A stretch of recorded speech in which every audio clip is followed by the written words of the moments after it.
Welcome to the Fundraising Leadership Podcast, where we talk about topics related to fundraising, leadership, management, and coaching. My name is David Langiuli, and I am here with my good friend, partner, and founder, Janice Cunning.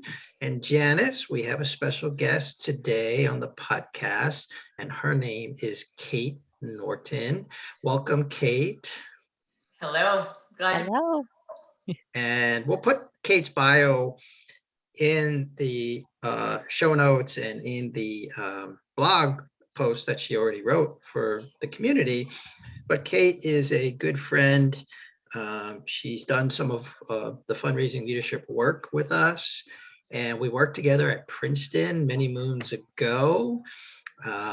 She's at Dartmouth University now, leads a fundraising team there, and is taking on some new responsibilities, which is kind of what we're going to be talking about in the podcast today. Kate is also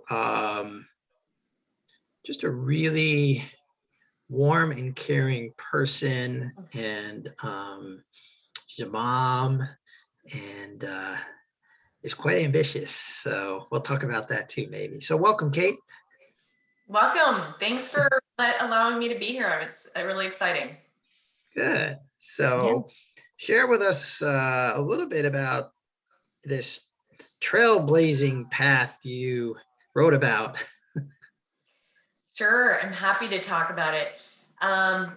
So I'll say that I think that although there are many challenges that the pandemic has posed, I also think it has ability in a moment in the last year and a half for me to be able to look inward and reflect upon myself and some of the goals that I have as an individual and some of my values and ethics as well. And so I'll say that a little bit of my trailblazing is inspired in a lot of different places by a lot of different people also. One place I want to call out that really helped me in this journey is a program that is led by a colleague and friend called the Amplify program that is led by Alexis Kenda Olmsted. It was specific for women in leadership and women in fundraising in particular, in light of the fact that there are many women in development, but unfortunately not as many as we would like to see in senior leadership positions. And so I applied to that program. It was about 2 years ago and was accepted. And through a period of about 3.5 months, in being in a group of wonderful women and wonderful coaches and talking about some of the challenges, and then also developing my own group through Amplify, where we discussed some of the challenges. And I began to see myself as a leader in a way that I had never quite been able to. I always wanted to be a leader. I knew I had aspects of leadership, but by doing that program and leading a group of about 7 women that I was helping to kind of walk through the discussion, walk through some of the challenges, I really began to see that I could do this, it was a calling in some ways, and it was something that I felt empowered by in that ability to do it, but also enriched. And I think that it was interesting that it happened during the pandemic because there was so many things that were going on in terms of transitions, both nationally and in personal lives. Yet this program where I was leading discussions, it made me realize how much we all have to give each other. And it helped me along this pathway. So I'll stop there. I can go on because that's the beginning of the path, but that's the start of the story. Yeah. I love, as you were talking, Kate, I was thinking because of the term trailblazing, right? It's like really going into a place where there isn't a trail and creating one, so that's scary. Like it's like a forest and you don't really know where you're going or what you're going to encounter. And so I love that. Like just you painted this picture of how we could do that alone, but we don't have to, right? And I think sometimes a big thing David and I see in the leaders we work with is people are not always the help. So I love that you were asking for help, but also maybe you can talk a little bit more about getting help, also giving help, right? Both of those as a leader are really something that help you grow. Yeah, I think that's a great point.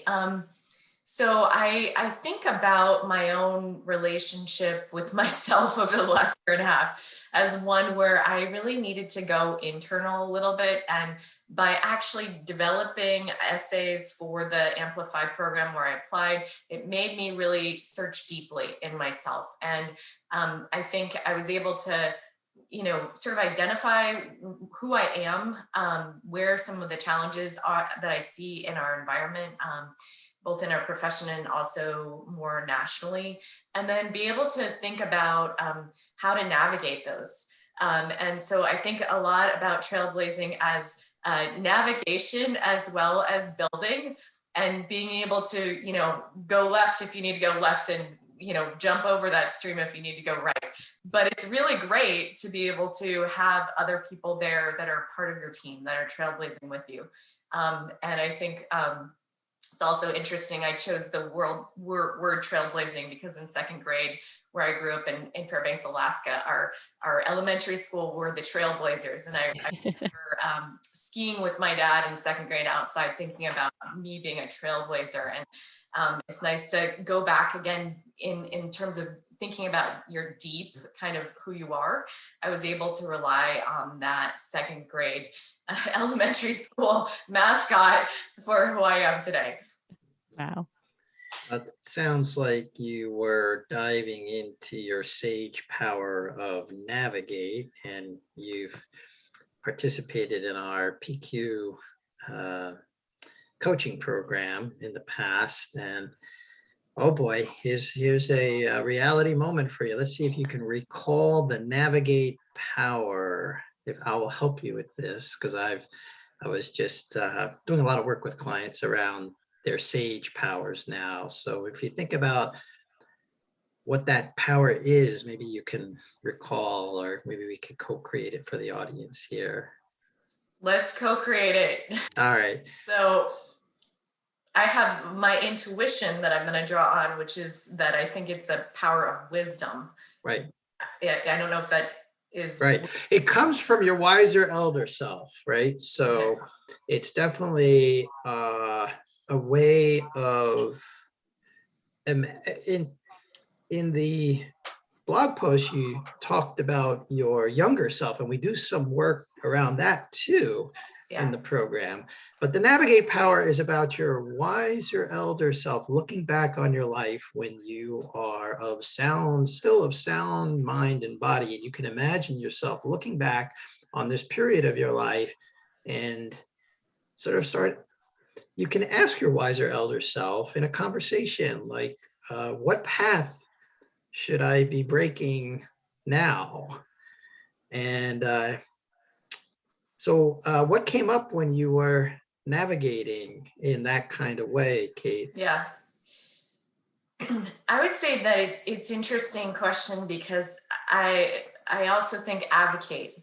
And so you have to navigate to be able to advocate, right? Mm-hmm. And it relates for me in terms of trailblazing. And when you're at the beginning of the line, sometimes you have to advocate for people that are maybe, either possibly, behind you, possibly in front of you, possibly next to you. And so when I think about the work that I want to do in my world, both professionally and personally, I think about wanting to advocate not only for aspects that of myself that are traditionally underrepresented, but also advocate for other voices in this space as well. Mm-hmm. That was. So what would your wiser elder self say about this period of your life where you're advocating? So advocating would be an activity that you do, but your wiser elder self will want to look back on this and say to you what? Good job for being strong. Yeah, good. Well, I would say it as you had courage during this time of where you were uncertain of which way the path was going. You had courage. You had compassion for people who are unable to advocate for themselves. Might be some other ways, but yeah, good job would be a shorthand way of saying it. Yeah, and it's also bringing up for me, like, you said a few minutes ago, Kate, like this is also a time of really going within yourself. And what I really took from reading your blog post, or, you know, and we'll talk a little bit more about the zone of genius as we unfold this, but like I took this idea of it's very easy to just follow another path, right? Or to go along with somebody else who's trailblazing. Like, okay, like a path is being done. And like you said, it's like you were having a lot of success. Like you're already a woman who's like having a lot of success, making a big impact. And yet I think going within, and you can say more about this, but my feeling in reading that was really inspiring, that like what going in that you do was really say like, okay, but let you use the word intentional. Let me be more intentional about making sure that the path that I'm on is actually like the one that I love. And like, I want to jump out of bed in the morning and run down that path, you know? Even though I don't know where it's going. Absolutely. Yeah. Yeah. So I think that I like everything you said, Janice, in terms of being able to go deep. It's one of those things, and I'm going to identify that David was talking about sage powers, and I've tried to also be aware of my own, what is the word? I'm thinking the opposite of sage. Oh, you're saboteurs? Saboteur. Yes, Yeah. saboteurs. I couldn't think of that word for a second. Yeah. But I know that one of your saboteurs often can be your sages as well. And I have a hyperachiever saboteur, which can play nicely in certain ways when, you know, I need it to, but other times can be less than ideal. And so identifying what my saboteurs are in terms of, I have a tendency to be hyperachiever, and really being able to say, you know, as a hyperachiever, I can wake up in the morning and get myself excited about anything, and I can make myself do almost anything, include running marathons. But is that really what I want to be doing? Is that what I need to be doing for my own self? And so being able to take a step back and look at, you know, I am 42. If this isn't life, what is life, right? And thinking about where do I want to go from here? That is beyond a title, but rather more of a calling.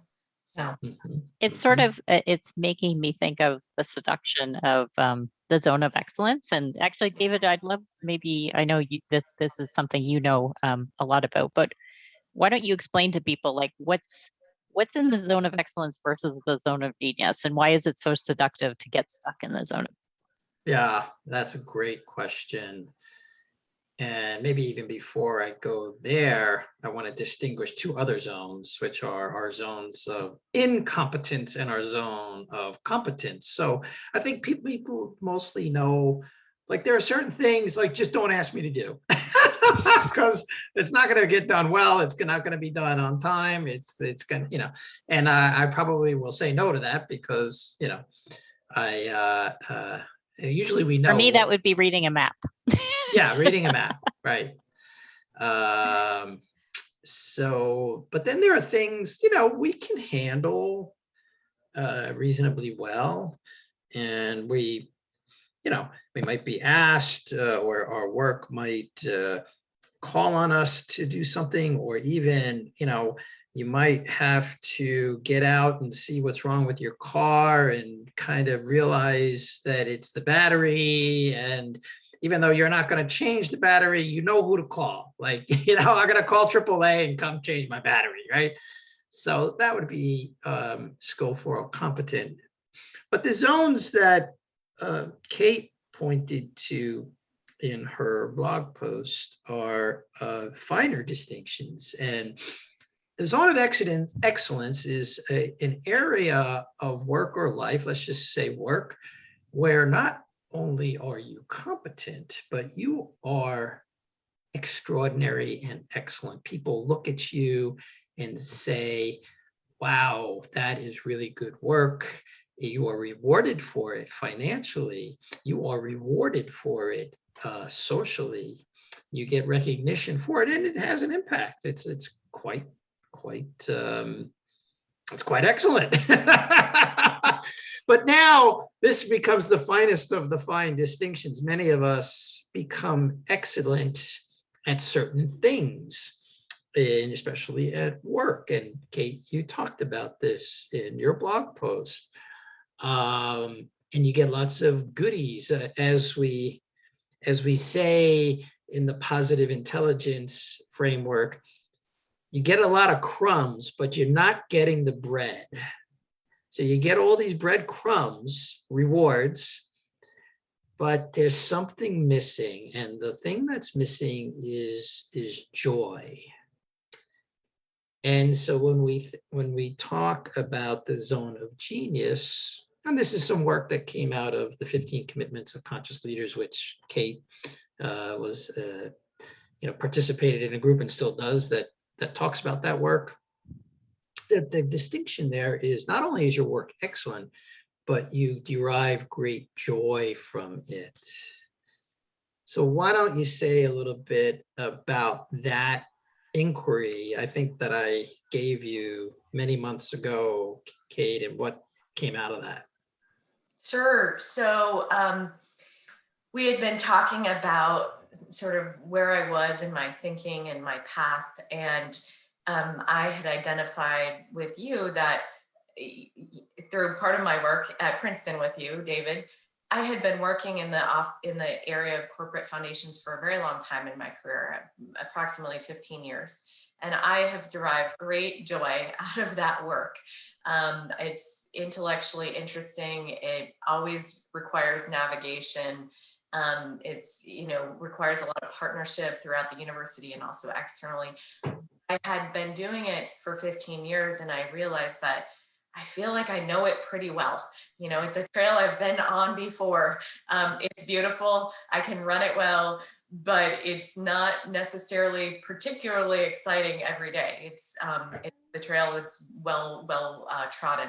And I felt like I was ready to go a little outside of my boundaries of my own area of confidence, as well as perhaps excellence.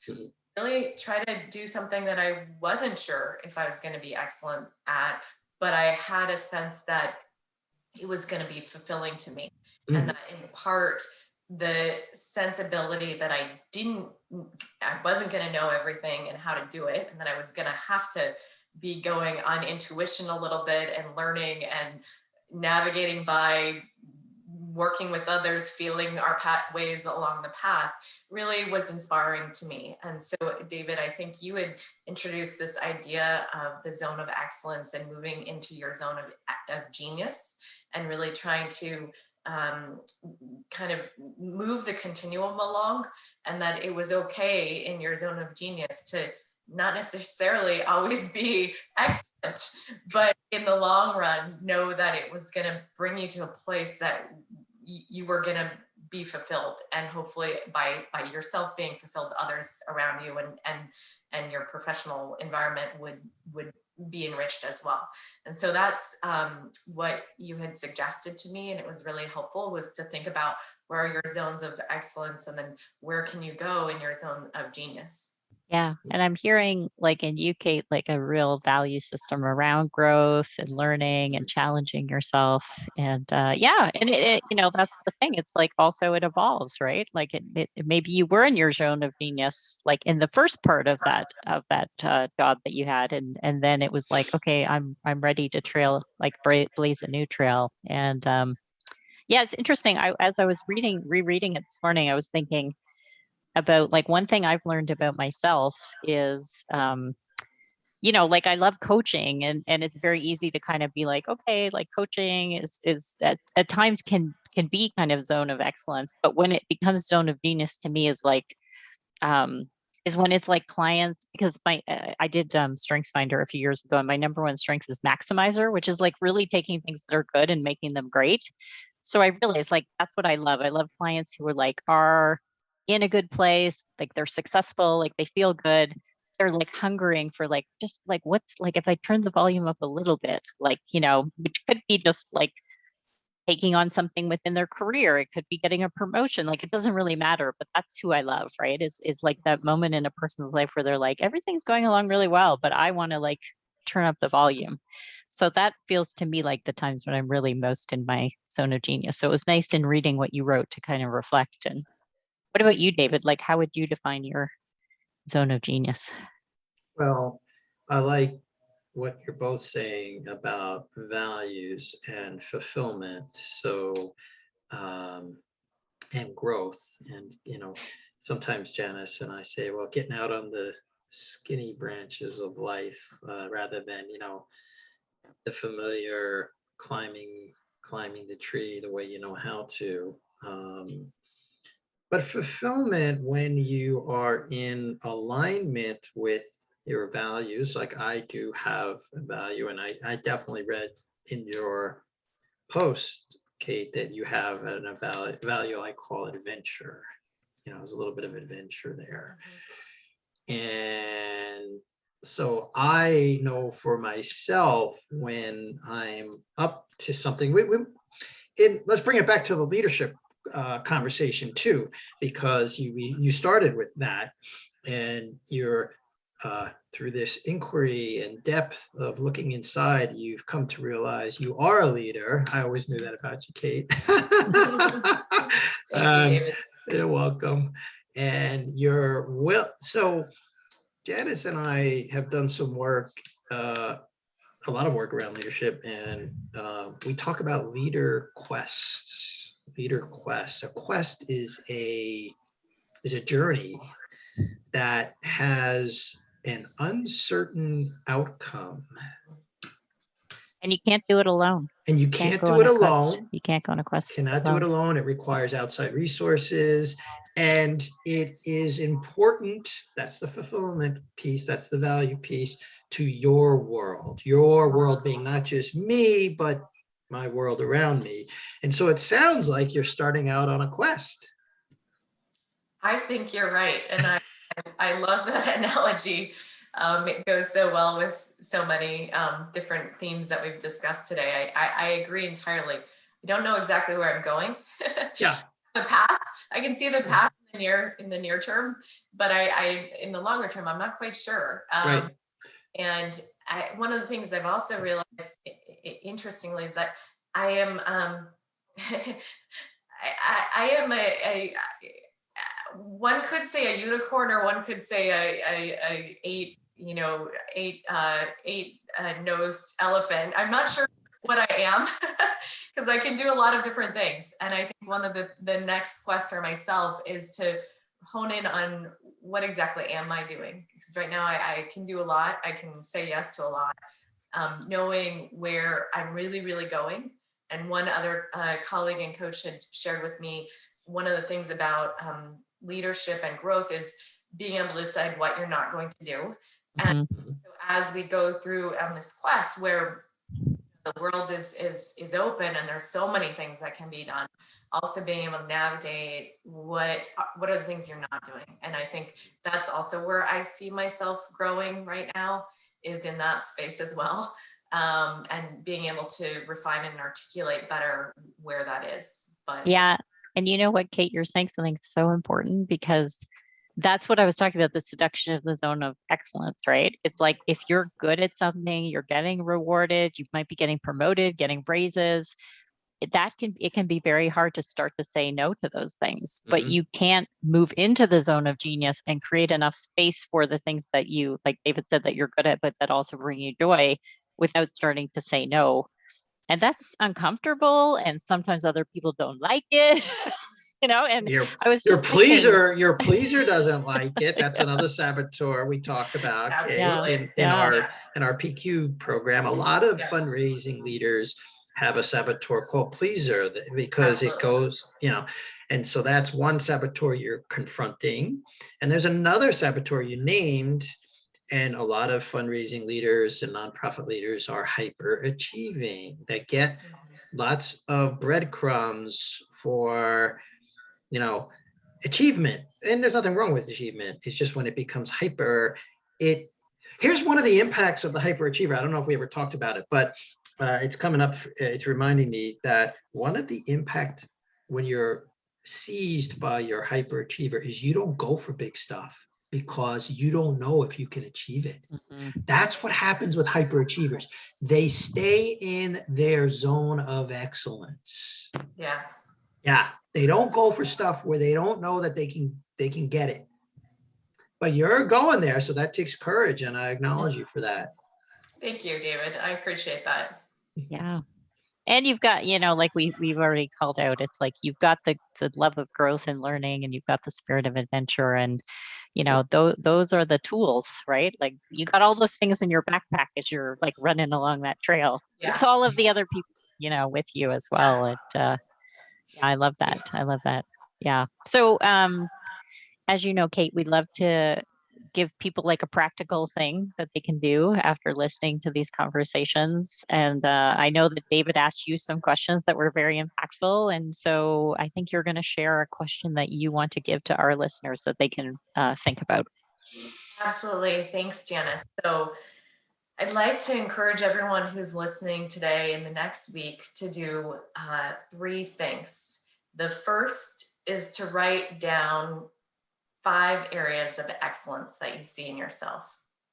And take some time journaling, thinking about it. You can do this over a period of several days if you'd like. 5 things that you know you are really good at. The second thing I would like you to do is write down in the last week how many times you had trepidation. Trepidation, but a sense of slight interest in that trepidation. Right? So it's not something that you're going to absolutely go running from, but rather something that is you're a little scared about. May not be entirely looking forward to, but you also feel like there's something there that was interesting or perhaps a little scary. Write down 3 of those. And then for the third thing, think about what aspects in that trepidation were of enticing our interest were played to a zone of growth. And as you think about that trepidation and that how it relates to that zone of growth, think further about how that can build into your zone of genius. So I'd love to do that. David had me sort of work on these things, and it was really helpful to see my path when I had a bunch of different ways I could go. Right. Nice. You can tell Kate has been very well coached because she gave a timeline. She gave 3 very clear instructions. Right. That was a very clearly delivered request, Kate. Well done. Multi-layered. Thank you both. Awesome. Anything you want to add, David, before we wrap up? Well, I'll add that the seeds of genius lie in those things that come up that are interesting yet give you a bit of the trepidation. So I'll leave the audience with that. That's where the seeds of the zone of genius lie. So that's a spoiler alert. Awesome. Well, thank you, Kate. If people haven't read the blog post yet, we'll link to that in the show notes. Really go in and read that. And like I said, I was really in rereading it this morning. It was wonderful to start to think about my own place of the zone of genius. So thank you so much for writing and coming to join us. And it's always delightful to have members of our community come and share their passions. So, and we can't wait to hear how this path unfolds. Yes, I can't wait to unfold it with both of you. All right. Well, thanks for listening, everyone. This podcast is brought to you by Fundraising Leadership. We provide unique coaching and training programs that powerfully transform how you work in order to get results. And we invite you to subscribe if you haven't already. We're on iTunes, Google Podcasts, Amazon Podcasts, and Spotify. And we love also if you could rate and review the show. That helps more people find us. And we'd like to offer a resource in the podcast. We're doing something a little bit different this week. We wanted to extend an offer that if you are doing the work that Kate, has suggested, and you would like to have a little bit more of a conversation, both David and I, and also our partners, Michelle and Margaret, are always happy to offer a complimentary coaching session. And that could be something we start to unpack. So we will link to how to find us in the show notes, and feel free to reach out. And you've got a very clear challenge from Kate of what to think about and journal about. So we invite you to now go put that into practice.